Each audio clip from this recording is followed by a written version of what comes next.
Today, I want to talk to you about the 88 stages of grief. It seems like it's 88 stages, doesn't it?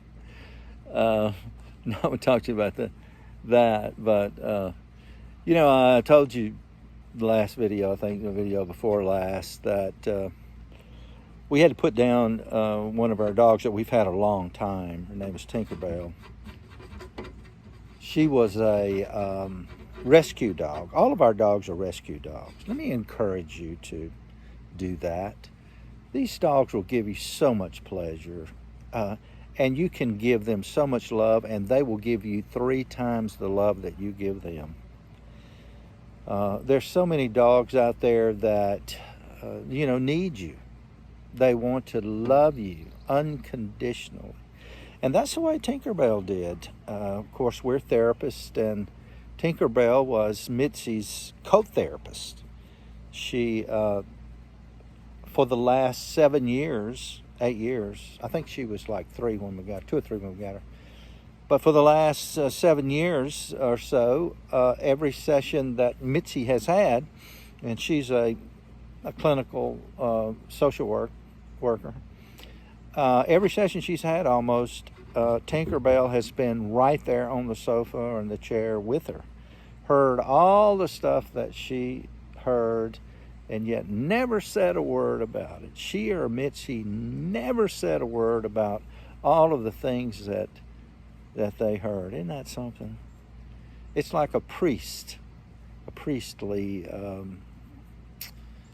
profession of hearing all of that and just keeping it to yourself.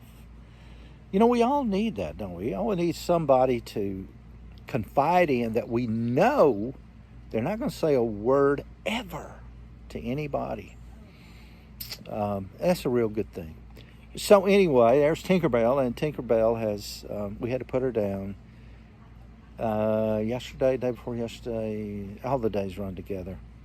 But we had to put her down because she was having a lot of seizures, and we just didn't want to do that.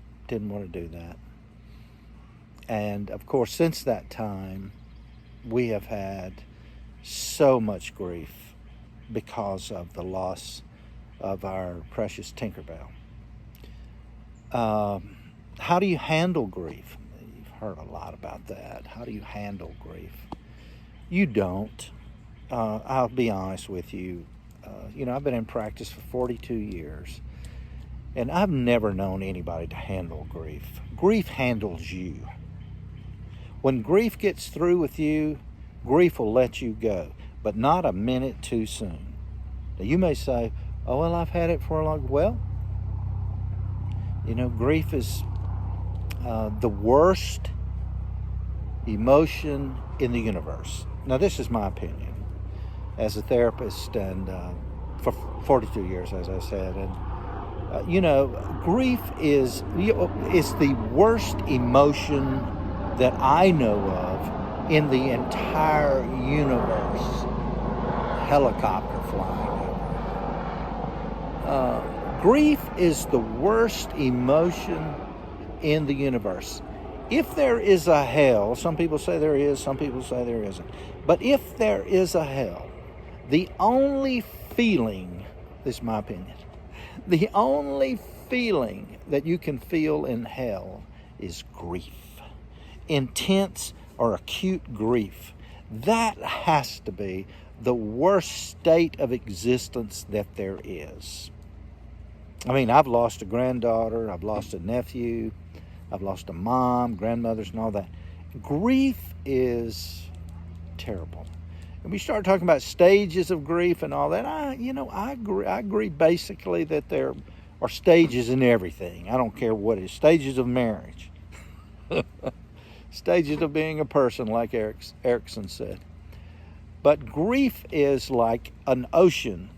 It comes like a tsunami and just knocks you off your feet and then goes away and doesn't apologize for coming. Then it comes back uninvited, unanticipated,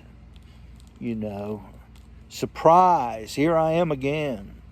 And you think, I thought I had done my work. Well, you could have done all the work that you could have done, but I'm telling you that grief is unmerciful.